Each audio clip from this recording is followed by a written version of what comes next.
Arthur Antunes Coimbra, también conocido como Zico, nació el 3 de marzo de 1953 y se crió en una familia de ascendencia portuguesa y clase trabajadora. En el barrio de Quintino, Bocaiúva, el norte de Río Janeiro, su padre José era un inmigrante portugués y ferviente seguidor del Flamengo, pasión que inculcó a su hijo. Tuvo 6 hermanos y 2 de ellos, Edu y Antunes, eran futbolistas del América de Río. Siguiendo ese ejemplo, el sueño de infancia de Zico era convertirse en un profesional de este deporte. Empezó a jugar en las calles de su barrio y de ahí pasó a un modesto equipo de fútbol sala, el River Futebol Clube, donde destacó por su técnica y fuerte disparo. A los 14 años el América le había concertado una prueba por recomendación de sus hermanos. Sin embargo, fue descubierto días antes por el periodista radiofónico Celso García, quien quedó asombrado tras verle marcar 10 goles en un encuentro de futsal. García convenció al padre de Zico para que hiciese esa demostración para el Flamengo, algo que ambos aceptaron sin dudar. Y tras superarla, ingresó a las divisiones inferiores del conjunto rojinegro el 28 de septiembre del 67. No jugó con el filial hasta 2 años después. En la cantera tuvo que mejorar su forma física, pues era demasiado delgado. A los 16 años inició un programa específico del preparador José Roberto Francalacci, diseñado a largo plazo para ayudarle a competir por un puesto en el primer equipo. El plan incluía inyecciones de esteroides que le ayudaron a ganar masa muscular sin perder velocidad ni agilidad, algo entonces permitido. Debutó con el primer equipo del Flamengo el 8 de agosto de 1971 a los 18 años frente al Vasco da Gama. El marcador final fue de 2-1 y el novato sirvió una asistencia para que Fío Maravilla marcase el gol de la victoria. Sus oportunidades crecieron y en el Campeonato Carioca de 1972 consiguió el primer título como profesional. Sin embargo, fue devuelto a los juveniles y no asumió la titularidad hasta 1974, momento en el que recibió la camiseta con el dorsal 10. Con más confianza y una buena forma física, destacó por su labor atacante. Era un mediapunta goleador, aunque también servía asistencias para sus compañeros y tenía talento para la organización del juego, el regate y los disparos a balón parado. En ese sentido, se convirtió en un especialista de lanzamiento de faltas. Su registro mejoró con la titularidad. En 1974 marcó 20 tantos en el Campeonato Carioca, que ganó de nuevo, y 12 goles en la Liga Nacional, en la que la revista Placar le nombró mejor jugador del torneo. En 1976 vivió un episodio traumático, el fallecimiento de Geraldo Cleofas, su mejor amigo en la plantilla. En su honor, organizaron el trofeo Geraldo Cleofas, en el que el Flamengo venció por 2-0 a un combinado veterano de Brasil liderado por las estrellas Pelé, Rivelino y Jairzinho. La consecución del tercer título carioca en 1978 marcó el inicio de una gran etapa deportiva en la historia del Flamengo, por la que incluso se le convocó para la Copa Mundial de Fútbol de 1978. Después de batir el récord de máximo goleador del club en 1979, al superar los 264 goles de Dida, en 1980 logró su primer campeonato brasileño. El Flamengo llegó hasta la final contra el Atlético Mineiro y aunque se perdió el partido de ida por lesión, para la vuelta ayudó a la remontada y marcó en el 3-2 definitivo. Un año más tarde ganó la Copa Libertadores en 1981. En esa ocasión fue el máximo artillero de la edición con 11 tantos, 4 de ellos en la final ante el Cobreloa chileno. La temporada se cerró con el cuarto campeonato carioca y un broche de oro, la Copa Intercontinental de 1981 por un sorprendente 3-0 al Liverpool de Bob Paisley, así como un premio individual al mejor jugador del partido. El Flamengo cerró su ciclo con 2 campeonatos brasileños más en 1982 y 1983. Esa época supuso también su consagración internacional definitiva con la Copa Mundial de Fútbol de 1982, en la que fue referente de una de las generaciones más atractivas con Sócrates, Falcao, Toniño, Cerezo y Junior en la plantilla. A pesar de asombrar al público con su juego ofensivo, fueron eliminados en la segunda fase por Italia. No obstante, fue incluido en el 11 ideal de la FIFA y después recibió el título de mejor futbolista del año en Sudamérica. Ya con 30 años anunció su intención de marcharse a la Serie A italiana al término de la temporada 83, pese a la negativa de sus aficionados. Aunque estuvo en la agenda de clubes importantes como la Juventus y la Roma, finalmente fue a uno más modesto, el Udinese Calcio, quien se hizo con sus servicios el 1 de junio de 1983 por una cifra récord en aquella época, 4 millones de dólares al Flamengo. La Federación Italiana de Fútbol se opuso al fichaje por su alto coste e incluso llegó a suspender la operación porque el patrocinador de la entidad, la empresa Sanuzzi, estaba en crisis. Pero los seguidores del Udinese se movilizaron para que se hiciese realidad. Las protestas llegaron incluso a disparar los mensajes separatistas en la región de Friuli, a lo que pertenece al club.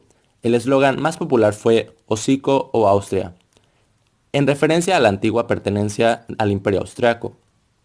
El presidente italiano Sandro Pertini tuvo que intervenir en el conflicto y medió para que la compra se completase. No solo llegó para mejorar los resultados, sino que su imagen fue utilizada en Friuli para revitalizar la economía de la región. La temporada 83-84 dejó un resultado dispar. Cuajó una gran actuación y marcó 19 goles, solo uno menos que el máximo artillero Michel Platini, y a pesar de haber jugado menos partidos, sin embargo, su papel era vital para el desempeño de un club envuelto en una situación interna difícil. En pleno proceso de venta y con una plantilla descompensada, los únicos compañeros con cierta relevancia internacional eran el defensor Edinho, el mediocentro Franco Caucio y el delantero Pietro Paolo Virdis. El Udinese permaneció en la clasificación para competiciones europeas hasta que cayó lesionado frente al Brescia. En su ausencia el plantel se dio posiciones y acabó en noveno lugar, a 4 puntos de la Copa de la UEFA. Las cosas no mejoraron al término de la temporada 84-85, en la que el Udinese acabó duodécimo y a 3 puntos del descenso. Se perdió muchos partidos por lesión, aunque siguió deslumbrando a los aficionados italianos en aquellos que pudo jugar. Su mayor especialidad fueron los lanzamientos de falta, marcando la mayoría de sus goles de ese modo. De hecho, en un partido contra el Calcio de Catania, los seguidores sicilianos pidieron que el jugador tirase las faltas contra su propio equipo. Al margen del ámbito deportivo, en 1985 se vio envuelto en un presunto delito de exportación ilegal de divisas relacionado con el uso de su imagen, provocado porque los contratos publicitarios para Brasil e Italia eran distintos. Aunque la justicia italiana le condenó en primera instancia a 8 meses de prisión y una multa, recurrió la sentencia y fue absuelto de todos los cargos 4 años después. El jugador declaró en una entrevista a 442 que fue procesado por un error contractual y no hizo nada para evitar pagar impuestos, pero la prensa no lo mencionó. Este episodio motivó su salida de la Serie A. Aunque solo estuvo 2 años en el Udinese, la figura de Zico continúa siendo respetada no solo en el club, sino en toda la región de Friuli. En 2009 fue nombrado ciudadano de honor en Udinese. Tras 2 temporadas en Italia, Zico fichó por el Flamengo y vistió de nuevo la camiseta el 12 de julio del 85, en un amistoso especial frente a un combinado de estrellas internacionales como Toninho Cerezo, Diego Armando Maradona, Karl-Heinz Rummenigge y Paulo Roberto Falcao. La alegría por el regreso a Brasil duró poco. Un mes más tarde, en un partido contra el Bangu, el defensor Mauricio Nunes le lesionó gravemente tras una brutal entrada con las 2 piernas, que comprometió su carrera profesional. Para recuperarse necesitó 3 operaciones en la rodilla derecha y un largo tiempo de rehabilitación, e incluso se creyó que no llegaría a la Copa Mundial de Fútbol del 86. Pese a todo, Zico se esforzó 8 horas diarias para recuperar la musculatura de su pierna izquierda y al final llegó a tiempo para la cita internacional, no sin molestias. Volvió a los terrenos de juego en febrero de 1986 y con Sócrates en el plantel logró el campeonato carioca de ese año. El último título importante que ganó fue el 4º campeonato brasileño del 87, no reconocida por la Confederación Brasileña de Fútbol porque ese año fue un torneo al margen de la liga oficial. Las apariciones se redujeron hasta que en 1989 anunció su retirada del fútbol profesional a finales de ese año con 36 años. Su último encuentro profesional fue en diciembre contra el Fluminense. Su club ganó 5-0 y él marcó un gol de falta directa. El 6 de febrero de 1990 se organizó un partido de homenaje en Maracaná entre el conjunto rojinegro y un plantel de estrellas mundiales como Taffarel, Eric Eretz, Claudio Gentile, Franco Caucio, Alberto Tarantini, Jorge Valdano, Mario Kempes, Paul Breitner, Rummenigge y Falcao. Dicho compromiso terminó en empate 2-2 y Zico acabó su carrera en el Flamengo como el segundo jugador con más partidos, como 731 apariciones, y el máximo artillero con 508 goles. Poco después tuvo una incursión breve en política. El mismo año de la retirada, el presidente brasileño Fernando Collor de Mello le nombró resecretario nacional de deportes. Bajo su mandato impulsó la llamada Ley Zico para sugerir la profesionalización de las entidades deportivas y la fiscalización de sus cuentas. Entre otras medidas, recortaba poder a las federaciones y liberalizaba las transferencias de futbolistas. El gobierno demoró varias veces su aprobación por la presión de los clubes de fútbol más importantes, razón por la que terminó dimitiendo en el 91 y se planteó el regreso a fútbol. De esta etapa lamentó haber sufrido injerencias y aseguró que Collor tenía buenas ideas, pero terminó decepcionando al pueblo brasileño. Zico ayudó en la formación del Kashima Antlers, equipo japonés refundado en 1992. Zico regresó a los campos en el 91 para jugar en el Campeonato de Japón. Su destino fue el Sumitomo Metal de Kashima, vinculado a la siderúrgica Sumitomo Metal Industries y muy interesado en crear sobre su figura un nuevo equipo para competir en la J-League, futura liga profesional. Se le ofreció un salario de $3 millones por 2 temporadas, muy elevado si se tiene en cuenta que el Sumitomo estaba entonces en la segunda división. No obstante, el objetivo no era solo mejorar el club, sino desarrollar este deporte en todo el país. Hasta la década de 1990, el fútbol japonés estaba vinculado a empresas y era eminentemente amateur. El Sumitomo Metal se convirtió en el 92 en el Kashima Antlers, para que además consiguió su propósito de ser miembro fundador de la J-League. Zico ejerció de capitán y convenció a varios excompañeros del Flamengo para que le acompañasen, como Leonardo y Alcindo Sartori, pero también ayudó a que otros brasileños se encontrasen acomodo en el resto de entidades. Además, su prestigio sirvió de reclamo para atraer aficionados a las gradas. Kashima no partía entre los favoritos, pero el mediapunta contribuyó a ganar la primera edición de la Copa de la Liga y a ser finalistas de liga en el 93. En ese último partido contra el Verdy Kawasaki, la estrella sufrió una de sus pocas expulsiones por protestar la actuación del colegiado. Con cada vez menos minutos por las lesiones, se retiró en agosto del 94, ya con 41 años. Siguió vinculado a la entidad como asesor. Su disciplina y compromiso para impulsar el fútbol en Japón le valió la veneración de los aficionados nipones. En los alrededores del estadio de Kashima hay una estatua de Zico y una placa con sus huellas, que recuerdan el impacto que tuvo en la ciudad. Zico fue internacional por la selección de fútbol de Brasil en 71 apariciones en partidos oficiales y marcó 48 goles. Disputó 3 Copas Mundiales, 78, 82 y 86, y la Copa América del 79. Su debut en la categoría absoluta el 25 de febrero de 1976 en la final de la Copa Río Branco, que su país ganó a Uruguay por 2-1 y en la que además marcó el gol de la victoria.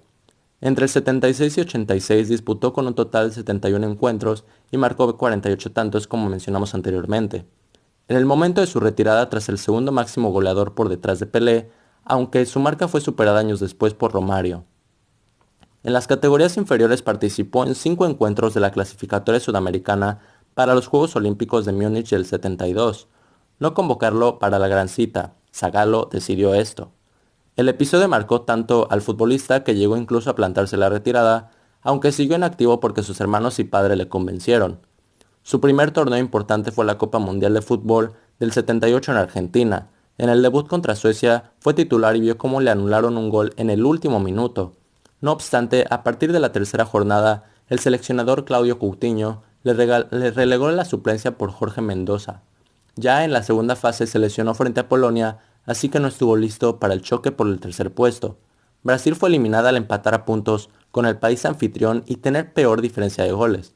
Aunque partían con ventaja de 5 sobre los argentinos, la albiceleste venció en el último choque a Perú por 6-0, en uno de los partidos más cuestionados en la historia de los mundiales. En la Copa Mundial del 82 celebrada en España, los brasileños partían favoritos para llevarse el trofeo. La selección estaba dirigida por Tele Santana, y apostaba por un juego atractivo con los jugadores que ya mencionamos como Sócrates, Junior Falcao y Toniño en el plantel, y marcó 4 goles, uno a Escocia, 2 a Nueva Zelanda y otro a la Argentina de Maradona, a la que además eliminaron del torneo. Sin embargo, su país volvió a ser eliminado en la segunda fase por Italia, a la postre campeona. Zico fue incluido en el once ideal de la edición y se llevó la bota de bronce. Para la Copa del 86 llegó con molestias físicas por una grave lesión de rodilla que ya mencionamos, a pesar de haber regresado en febrero. Solo participó en 3 partidos, ninguno de titular. Su última internacionalidad fue la eliminación en cuartos de final contra Francia, en la que falló un penal en la prórroga detenido por Joel Batz. El tiempo reglamentario finalizó y Brasil fue derrotada en la tanda de penaltis. Por su carrera con el Flamengo anotó la impresionante cantidad de 401 goles en 584 partidos y anotó 524 goles en 773 partidos entre club y selección a lo largo de su carrera. Fue uno de los más grandes en su generación y de los más grandes en la historia de Brasil. Esta fue la historia de Zico.